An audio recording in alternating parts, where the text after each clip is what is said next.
Ah, what game shall I play today?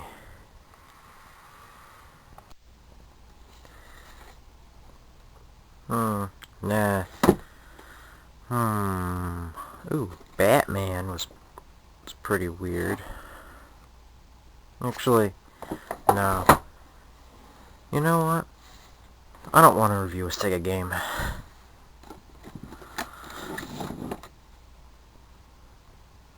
Well, this game was pretty odd, but I'll say no thanks.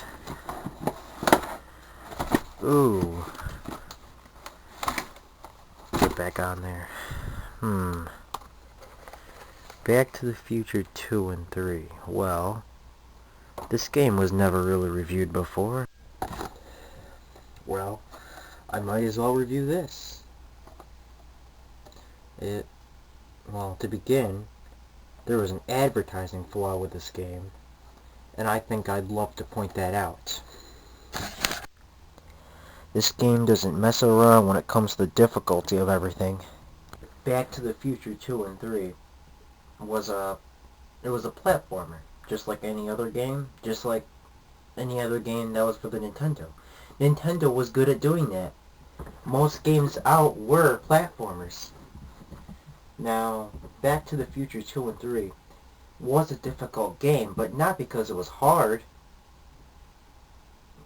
There's one thing wrong with this game. One thing.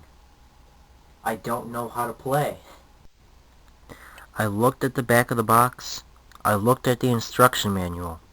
Nowhere does it say how to play this game. The description in the instruction manual isn't good enough.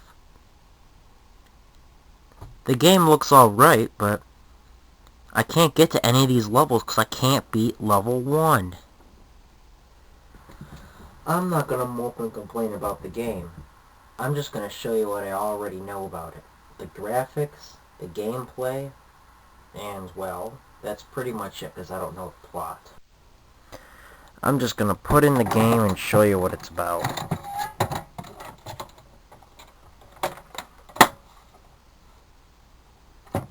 You know, it just hit me. The title says Back to the Future 2 and 3. But where's the third one? It's only the 2. Okay,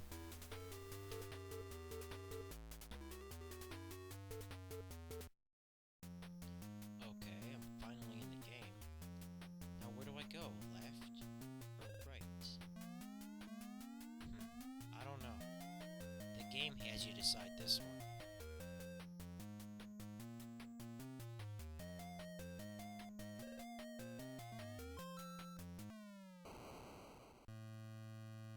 Sure, they give you 10 guys, but you're gonna end up wasting them all. The controls are very awkward in this game because when you jump, you seem to go up in the air fast and fall down really slowly. And it's really hard to control where you jump, so you'll die a lot trying to jump over pits. Oh, okay. There's an elevator. I think those 3 dots means that it brings you to the 3rd floor. Okay, now what do? Do I go left or right? Okay, I'll just go left. Just a guess. Okay, a dead end? Yeah, I don't know where I'm supposed to go.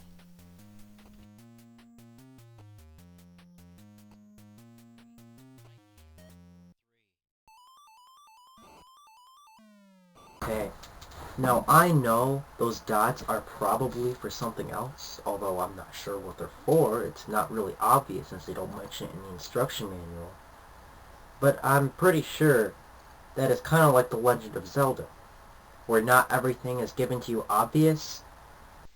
Now, a game where you need one of these isn't a game. Even if it was a simple guide, even then, you shouldn't have to buy one of these to play the game. You should be able to already know how to play. Why does the game have to be so hard? Why can't it just tell you where to go? I'm sitting here going through elevators, collecting objects, doing a ton of other stuff. It's nothing but one huge maze. Why can't it just tell me where to go? The thing about this game is the enemies. Almost everything in this game is out to kill you. Anything like fish, people, pretty much anything else will kill you if you hit him once. But what stunned me was the fish bubbles. Okay, I just entered a door. I assume I have to collect the food. So that's what I'm doing. But I'm timed. I still haven't figured out how to do this. But, there's a few mini games in this game, and I don't know how to get to any of them except this one. You know what's convenient? The pipes. Kinda like in Super Mario Brothers.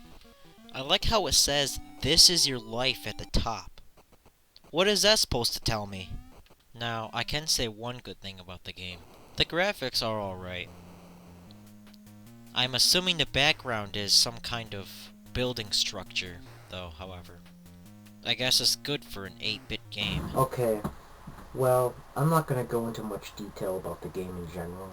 I mean, the game probably would have been halfway decent if it was just like a platformer, side-scroller. I mean, the thing I never liked about games are the fact that it's so hard to figure out. At least some games, like Legend of Zelda, I was never a huge fan of it. So, you may want to give this game a try if you loved Legend of Zelda, or like games that are complicated to figure out, but I sure didn't.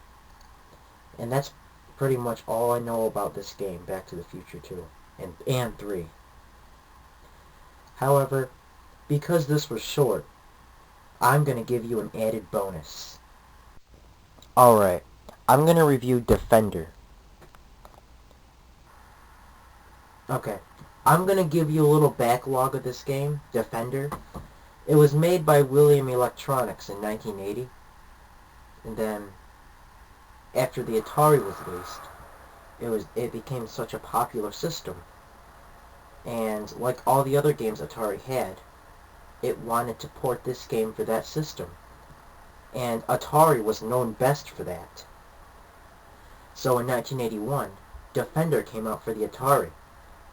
Now if you played it for the arcade, you're going to expect the same thing for the Atari. Let me show you the Atari version of Defender.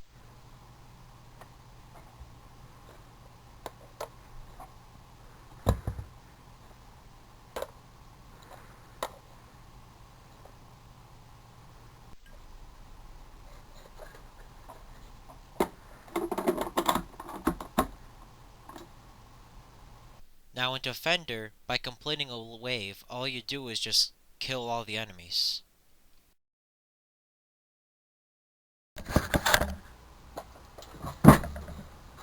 Now never let the Atari graphics get the worst of you.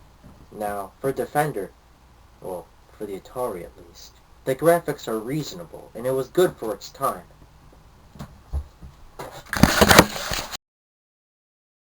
Now, Defender for the Atari may not look pretty, but it definitely plays and sounds pretty. It has gameplay very similar to the arcade.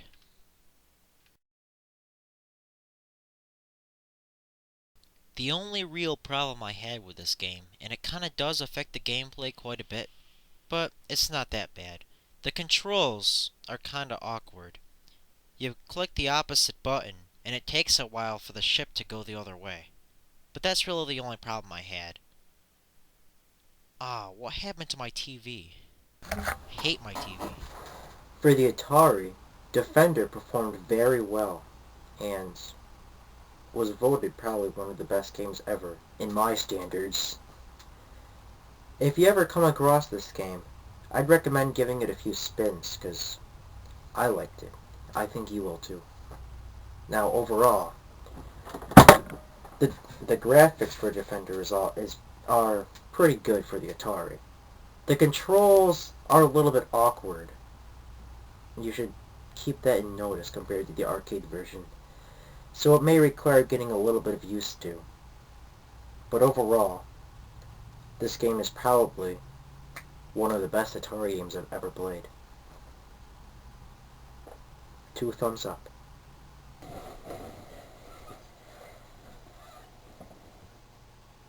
Oh, okay. I reviewed you one game. And as an extra bonus, I reviewed you another. Now, I just want to say that I wish everyone a Merry Christmas, a Happy Kwanzaa, Happy Hanukkah, and definitely a Happy New Year, because that's what this video is about. 2008, here we come.